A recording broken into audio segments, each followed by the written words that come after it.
Hey guys, Chelsea from Attention to Details, and we are back with more Car Supplies Warehouse Creator Summit content. I had tons of videos that I was scheduled to do over this 2-day period, but this one in particular, I was really excited about doing. And this is where we went on a deep dive with understanding paint correction with Obert Car Care.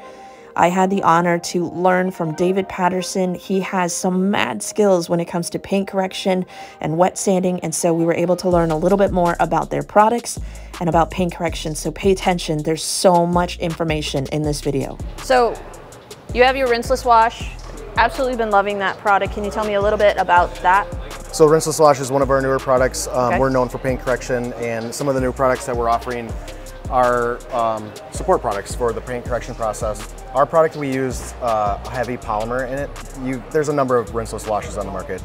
One of the main features that's been really popular is dirt dropping to the bottom. And technically there's two different ways. Obviously those products are impressive because they remove dirt from the actual solution and help prevent from scratching. Ours actually does it a little bit differently where it suspends. So the idea for ours is to lift and suspend and allow it to drop off rather than dropping off from the mitt into the bucket. So our goal is like when you spray the solution and you wash it down, that a lot of that material is actually lifted and dropped off before you dry. So it's just a different approach. Both of them work super, super well. And because of our approach to it, we just go heavy on our polymer in the product. It's not a polymer like a cross-linking polymer, like a sealant. It's more of like for a lubrication and to provide an anti-scratch. Ooh, that smells yummy. Yeah, it's strawberry. It has a unique flavor, and it kind of looked like Pepto-Bismol, but it has a strawberry scent. As far as kind of the goal of this video, oftentimes I get asked by viewers on my channel, like, how do we know how to address defects on the paint? We have your standard kind of light swirls and scratches. Yep. And then sometimes we'll see if a vehicle has gone through an automatic car wash. A lot of time we'll see kind of it can build up to be severe scratches like this right here. And then you have your typical, like a purse will brush up against it, maybe a bike or something rubber, some paint transfer if we bunch up against a bunch of stuff. But then we have our deeper defects, obviously things that cannot be removed. And a lot of times I have customers that they kind of expect detailers to be magicians and in a body shop all in one. And they'll say, oh, I got a deep scratch, can you do anything about it? And so I wanted to kind of like educate a little bit, even for the customer that might reach out to someone like a detailer to say, how do you know if a scratch can be repaired? And then for the detailer side of it, like what approach would you take to handle that scratch? I know you have a lot of experience with, polishing, paint correction. So, I wanted to learn from you and maybe discuss some of your products. You've designed a really efficient system for the detailer, but I think it's also can be for the enthusiast because it's overwhelming figuring out what products to choose. Very much so. We forget once we understand paint correction how difficult it is and how confusing it is. There's a number of brands that have gone with systems that have simplified it, including Obert. But our main goal was to create something that was simple, easy to use, and that provided results every single time for the enthusiast. And it would give like 90+% for the professional, because there's always the outlier. So we just color coded our system with the pads, the liquids, and we keep it really, really simple. A lot of the products that you see on the market, they start with a great base and then they turn into a conglomerate of a lot of products that become very confusing for an entry-level user. The same value for the easy-to-use thing for an entry-level user is why we implement that for professionals for standard operating procedure and help to scale their business and duplicate their work, Well, and I mean, that's one thing. You guys have been around for a few years. Your products. You haven't added. The only one you added was this. Because, and can you explain why you added this to these when these worked pretty well already? So our traditional flagship system has been a two-step, a full paint correction. New cars are getting thinner and thinner. The abrasives and the slurries are always advancing to become better and better. And we just felt like there was a big fit for one-step polishing. You have dealerships, high volume retail shops, new car coating preps. There's just so many scenarios where a one-step polish is very, very useful and can be profitable for a shop. But also there's so many people that don't necessarily need a paint correction. A lot of us love to do these high-end and full paint correction jobs, but the reality is it's not necessary for a lot of people, and there's a lot more market for an average one-step polish that you can be easily as profitable on and provide a service to the customer that they actually need. That doesn't mean that, like, let's say for the average detailer like me, I do tend to use this a lot. But there are a few situations that something like this, soft paint, may not be the right product, or hard paint or severe defects, I might want a little bit more punch. And so that's where these products, I think, still have a place, you know, a role in the market. This is like a fantastic finishing polish. This has really great cut. Like as far as, let's go a little bit more technical, like sanding marks or things like that, like to what degree does this remove sanding marks? So that will easily remove 1500 grit. Realistically, with enough polishing and things like that, you can remove 1000 grit, but for today's sanding standards, bare minimum is really 1500. I think most people are sanding to 3000 or even finer. The bare minimum, or the most coarse you should be buffing at, is 1500. So that's how we label the bottle, and that's how we treat the product. And we look at it as it's able to cut 1500 scratches, but still provide a nice finish where you can actually do it in a two-step process. So you have a lot more experience with wet sanding than I do. I've only like kind of touched the surface when it comes to it. So in what scenarios would you say wet sand versus two-step versus one-step? So there can be an issue of contaminants. Maybe it's overspray, something like that. Maybe there's something on the paint that's bonded to the paint that does not come off the clay bar. The only solution is going to be to remove that contaminant somehow. If it's an overspray, it's nice and even. Sanding even with 3000 grit can be an awesome solution. The basic idea behind a scratch, you know, typically speaking, is that if you can fill it with your fingernail, it probably isn't going to come out. That's generally speaking. Some can, some can't. But ultimately, when we do like training and things like that, we always talk about sanding to improve, not to remove, and that's a big thing that Jason Kilmer always talks about. And that's our overall goal, because the reality is most people don't see what we see. If you're working on a higher end car or a specialty car, technically heavy cutting will remove more material than the sanding process, and it creates a lot more heat. So the idea with that is that even though the sanding removes less than polishing, you still have to then polish after the sanding. Still removing material, but by doing it without heat and doing it with pure abrasive and not embedding anything into, you can oftentimes get a better finished result without any imprints or other marks that might have embedded into there with the heat and pressure of the polishing. What I did find is that I didn't have to correct as long. It actually speeds up the correction process because you've cut through the heavy stuff. It's really easy to finish down 3000 grit. It almost looks like this after you've sanded with 3000 grit. It really does. Like sometimes car wash swirls, like severe ones, can almost look like this. Because the first time I did it, I was like, oh, that's not that bad. Like I can totally like finish that out easy peasy. So I think a lot of people get intimidated by the idea of wet sanding, but you know, the other side of it is it does add a lot more. Like, do you ever wet sand an entire vehicle down with 3000 grit? I do. I enjoy doing it because those jobs often turn out the best because you're removing everything off the surface prior to polishing anything on it. I don't recommend doing it a lot. It's not fun. Make sure you're being paid accordingly. Yeah, very much so. And you know, my background is a lot of full body sanding, custom cars, stuff like that. But the reality is, the spot sanding, all those upsells and the different areas where you can remove an individual problem for somebody can be way more profitable. That skill is way more useful on a day-to-day. So as far as demonstration purposes, one thing I wanted to discuss as far as wet sanding, having a paint measurement thickness gauge. I feel like if you really want to get heavier into paint correction, you need to get something like this because that's going to kind of dictate your approach, correct? Absolutely, yeah. The other thing with the paint depth gauge is it only tells you the full thickness. So it's not telling you how clear the clear coat thickness is. They're great tools to have a hood like this to practice on.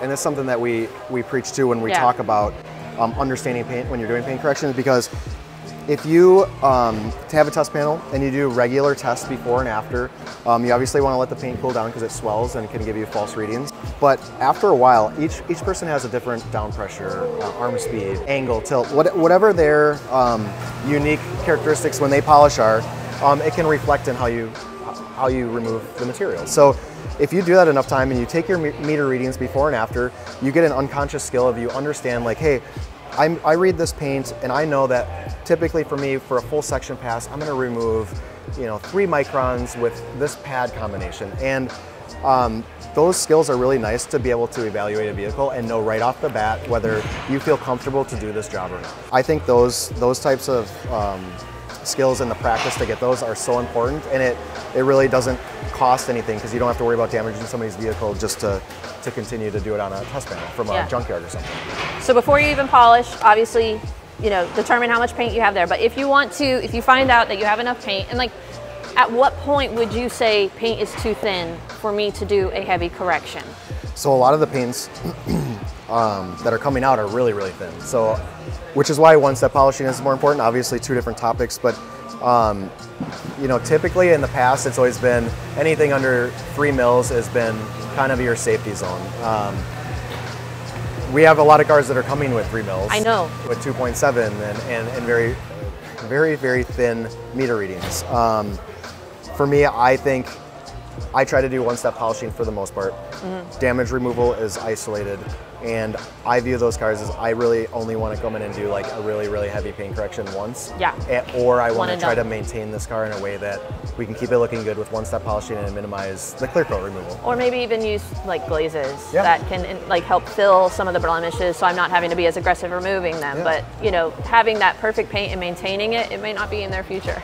You know, going through the automatic car wash, do it your own discretion. Might not be realistic. So now we're going to go ahead and share with you guys how a Burke products actually work and how to kind of pick and choose what might work for what scenario. We've got a lot of different damage on this hood, anywhere from extreme car wash swirl scratches. We got some kind of rubber pieces that have brushed up against it. We have some areas that we might be able to wet sand, might be able to remove some of this. We've got some heavier defects that obviously you are SOL on that one.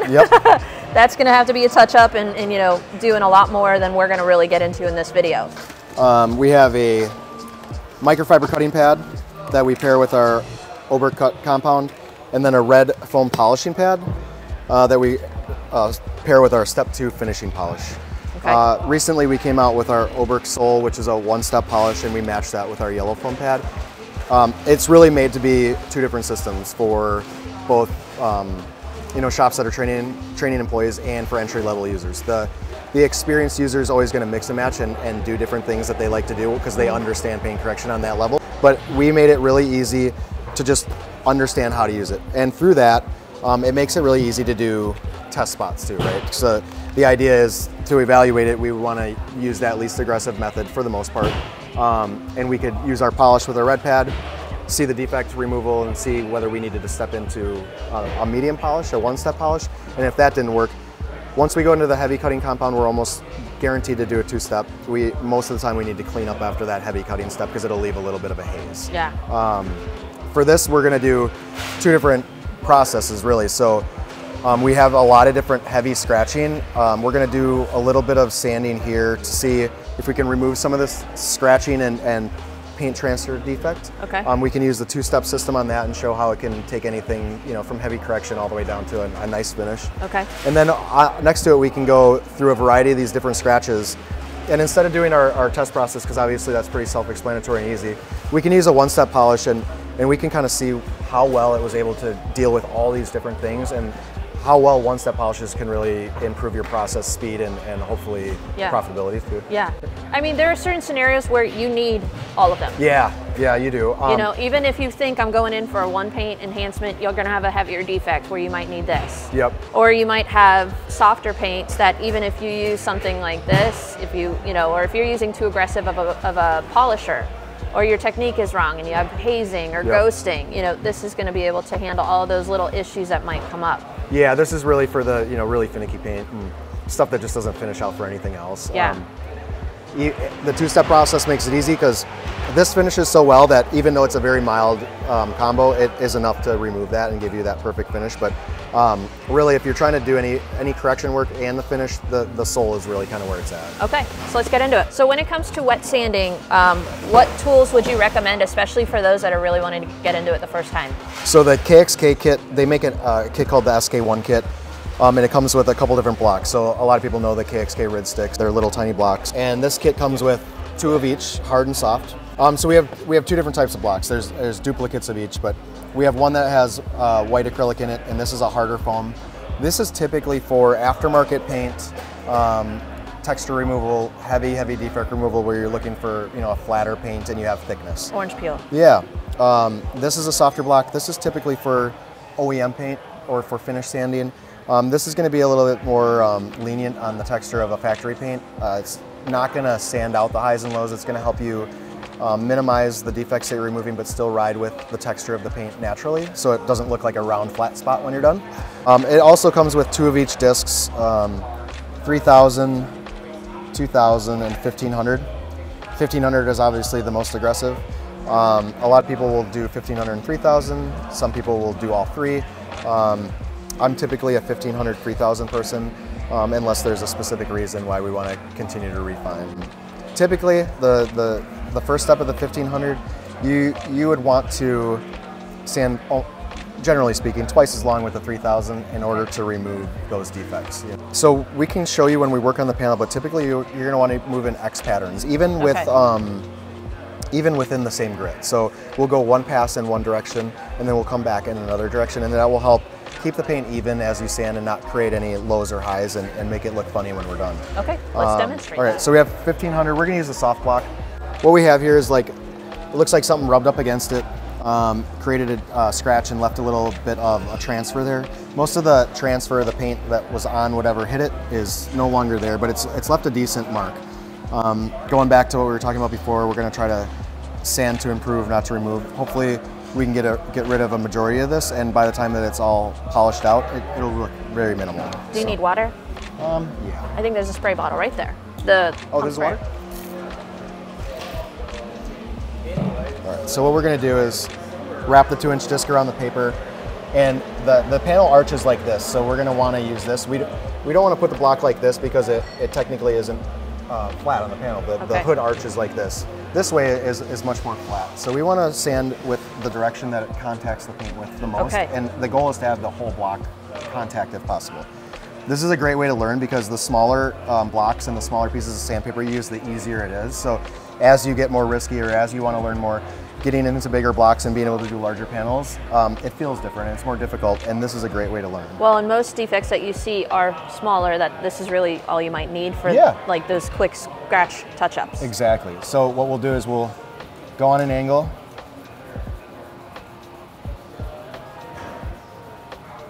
and then we'll come back and go on the other angle. This is more important when you're doing heavy sanding or body work, because you can create those highs and lows or waves in the paint. I noticed you're getting a little bit bigger with each pass. Yep. So what I'm doing is I'm trying to grow it out so that we don't sand anything into the paint where it looks different when we're done. We want to try to keep everything flat. And if I sit here and I just keep sanding in one area, it's going to remove that material. And overall it'll look flat, but you might be able to stand back 10 feet and you'll see a little bit of a wave to it. So how do you know when you're done? When you dry it off, I think the biggest part is just taking your time. No, it should be good here. You should be able to kind of see through it, and you can see some of the defects. You can see that the scratch pattern is there, and we're doing pretty good, but it's not actually fully even. There's still some shininess to there, so where you can see the sand scratch. Once we get a little bit farther, you'll see it'll have a nice, even, flat texture to it. And that'll be the time when we can inspect what we've got there and then move into the next. Yeah, so what I did is I left this other one over here. I mean, we got a little bit of sand scratches in there, but I'm not gonna sand this one like this one. For one, it's not as deep, but for two, we can see when we correct it is that if this could even come out with compounding or if it'll leave some little marks. Like I said, this one's not as bad, but I figured we'd check it out. So we'll give this another step just to make it a little bit more even and see if we can get the majority of that scratch out.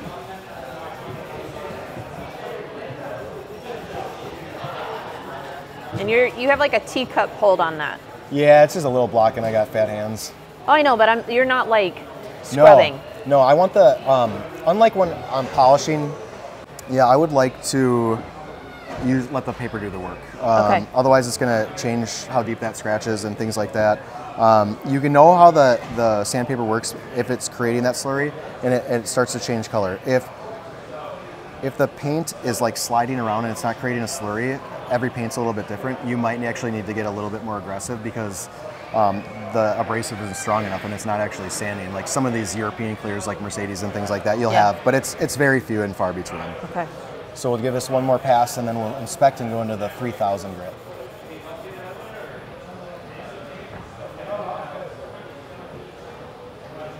Whenever you wipe it, you gotta kind of like wait and get it so the moisture dries completely so you can see through it. I'm not really seeing too much of that though. Yeah, so there's not really much of that scratch left. It looks like it's perfect to finish off with the 3000, and we can go into our two-step process. And you're doing twice as long with the 3000 grit than what you did there. Generally speaking, just because when you get into the finer grits, it's gonna, you have to remove you the feel like marks. you want to sand the same amount, but like realistically, in order to remove those deeper sand scratches, you need to sand a little bit longer than you would think. That's why I always say sand a little, like double as long, because otherwise what will happen is you'll see it, it might look okay. When you go to polish it, you'll see the 1500 scratches behind it because it'll be that much more difficult to remove, and that's just you not actually removing all. And then that. You have to sand again. Yeah, typically, or compound a long time. So give it a little bit more water. We'll make this grow a little bit, just so that we don't have random 1500s that are sticking out from our repair area, and then we should be good to go.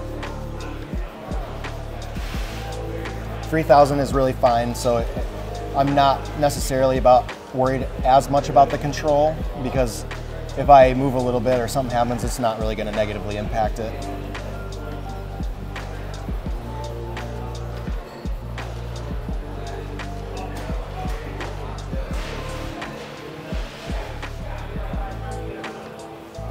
Now again, do you want to see that slurry as you are, if you stop to see that or you start to see color?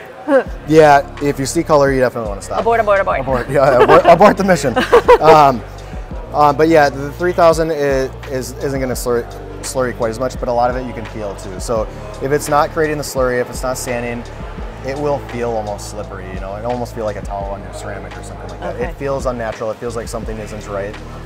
And that can actually be caused by contaminants on the paint too. So if there's a sealant on there or something like that, that can actually cause problems. The sandpaper will get clogged right away. Whatever that coating or cross-linking polymer on there can affect it. More sealants than coatings, because it's obviously soft versus hard, but those things can clog up sandpaper and do really weird stuff. So a lot of the times, if I know a car is really slick and it's really nice and we're doing a repair area, I might actually come over it with a polisher, not just a clay and a prep spray, just to make sure that that paint is super clean, the area is clean as sand. Take a look at this. So from the eye of the master, what are your thoughts? I'm gonna give it one more pass with the 3000, and then I think we're probably ready to correct. While David finishes wet sanding out this scratch, I want to hear from you. Are you enjoying this video so far? Let me know in the comment section down below. Now, do you like to prime your pads before using them? Microfiber I do like to prime. Do you want to use the pad washer, or do you want to use this? No, I'll use the liquid actually. There's a lot of different ways to prime a pad. Me personally, I prefer using a liquid and not using water. There are methods for water polishing, and there's a ton of advantage to doing it, but for me, water is a solvent. It's not lubricant, so it creates friction, it creates heat. So for me, I just like to stick with what we're using in the bottle and try to make that perform the way we want it to. Got it. Some products that are 100% water-based can work with water a little bit differently, but ours does not. So with microfiber, I'll start just with a good pinwheel of prep to make sure that all the fibers are coated. We're obviously not going to use as much when we cycle it, so I just put it on there. I'm not going to smear it in with my hands or anything like that. I'm going to turn it really low.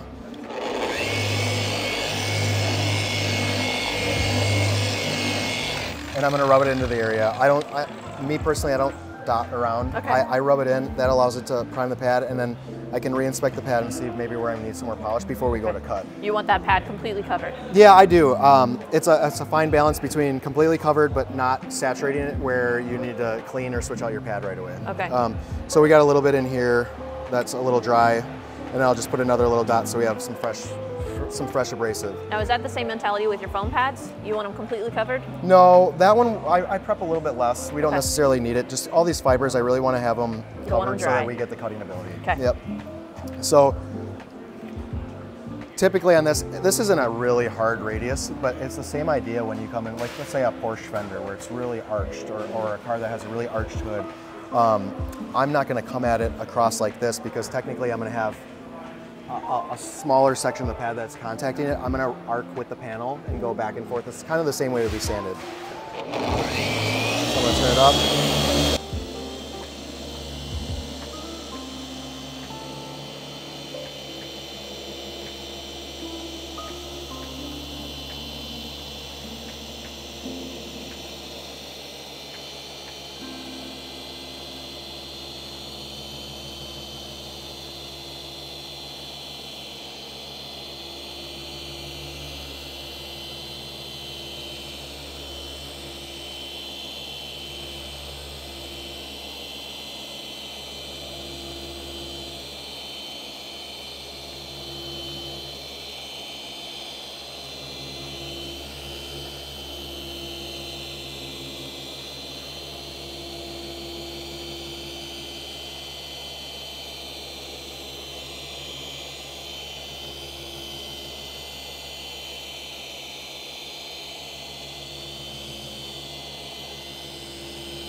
So I want to work it until it starts to break down and I can start to see through it.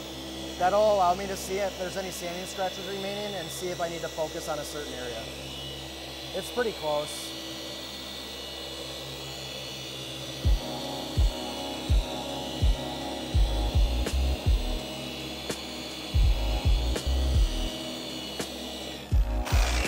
So to get a little technical, would this be a diminishing abrasive? It is a diminishing abrasive. Okay. So it's going to finish down better the longer you work it. Yep. So the idea behind it is that it doesn't necessarily break down, but the abrasive conglomerate will shard off pieces as it breaks down. So as each piece breaks off, it doesn't diminish its cutting ability, but it does diminish in its particle size. So eventually it does get smaller.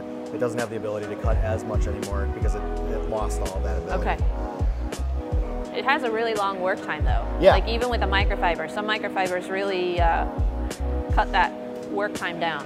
Yep. And that looks... Now we can see it. So there is actually like little specks here where a little bit of that was left over. I can still see a little bit of our light sand scratches over on the side here. Okay. So I'll give it one last pass just to make sure we get a nice good finish. But overall, it's pretty self-explanatory. Yeah. There's a little bit of haze. You can see the milkiness from the micromarring of the microfiber. It creates its own scratch pattern because of that fine abrasive. So we'll run over it one more time. I stopped in the middle just to make sure because we were working in a small area that we don't want to create too much heat. Heat does help the cutting process, but it's just a byproduct of friction. It's not something that we really want. A paint that's 20 degrees warmer is definitely going to correct faster, but ideally we're not looking for heat in order to get better correction. I noticed though, like a lot of the minor stuff we had up here, like quickly. Yep. So like your average damage, the microfiber in the cut, it breezed through it. Now we're going to give it one last pass quick. So I'll do the same thing. Pretty much just 2 dots. We'll say pea size, that's different for everybody, but we're not looking in a large area.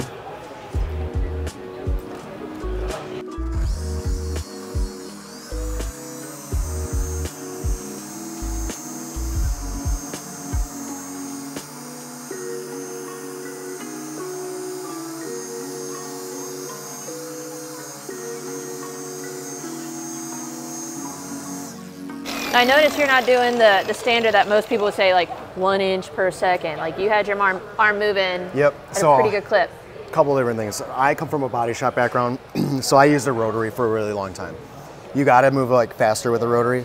But the other thing is most of the vehicles that I do are high-end vehicles. They're challenging paint.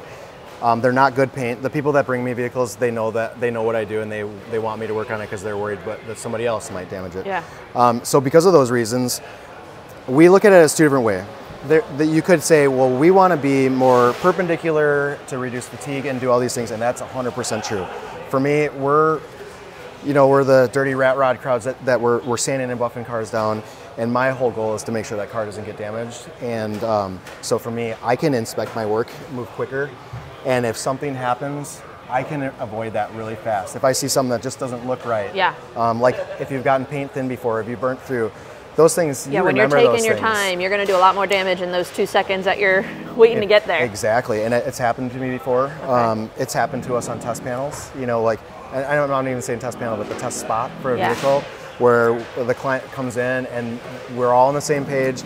We do a test spot, and literally the 1-step polish with a test spot could go through that clear coat, and it's done in front of us. So moving quick is always important to me.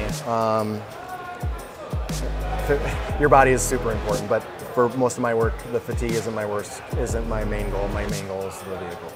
And I think with different systems, it's designed to be differently. Yeah. Like you could have one manufacturer's that they would, do something, you sit on a scratch for a certain length of period of time with so much pressure, and it would, that's their approach. Yeah.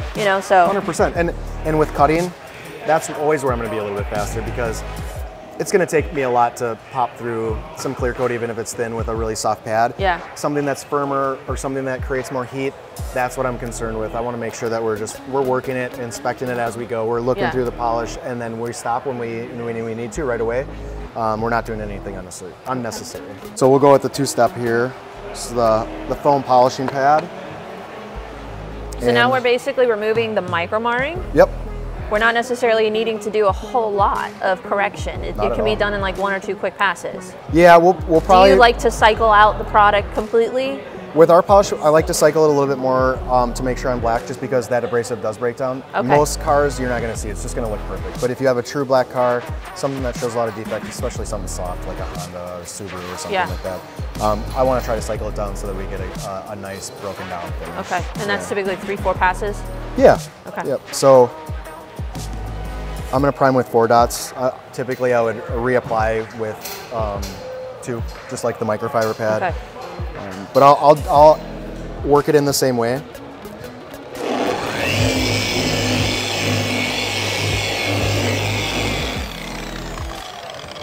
Instead of the like little dots when you smear it around, like all of this has abrasive in it. So I look at it as similar to like a coating puddle line, where you put it down the middle and then you spread back and forth. Yeah. That's my idea. I don't want to start here and end up here and my abrasive broke down. I want to be able to, it's obviously going to break down as we go, but I want to be able to pick up new abrasive and try to create a uniform effect throughout the section pass. So I'll put 2 more dots in and we'll finish it up.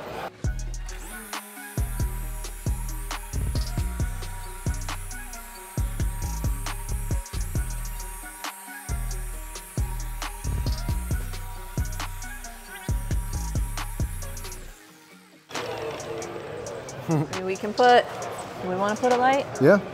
That looks fantastic. That's where our scratch was. So we removed all the sanding marks, all the compound and the microfiber haze, micromarring, and now we've got, you're seeing a lot of polish residue here. Yeah. But it looks We should use them night and day. So we showed what quality wet sand, you know, compound correction, but not everyone needs to do that. No, Can we most just people don't. quickly demonstrate Soul, the yellow pad, the beauty and the simplicity that it can do for the average vehicle? Yep. And I mean, I think we've got a lot of just like typical damage that you're gonna see. Obviously this right here is similar to what we had over here. We're not wet sanding that. Yep. So that's not gonna, it might blend Yep. some of this stuff, but that's paint removed. We're not gonna be able to put it back on. But even if we were to do this section right here, if you were to see the before condition, let's just go ahead and demonstrate what a good one-step can do. Yeah, hopefully it'll be a good example of what, you know, a realistic expectation is. Like, you know, somebody might not even care to remove that defect. They might think that whatever we do here is good enough. Well, you know? the average customer isn't gonna see half of this. They don't even see this. But that's the nice part about it, is that you can make it profitable for yourself. You can deliver them what they need and not oversell them just because it fulfills you. Yeah, if exactly. that makes sense, you know? Detail for the customer, not the yeah, detailer. Yeah, exactly. So let's go over here.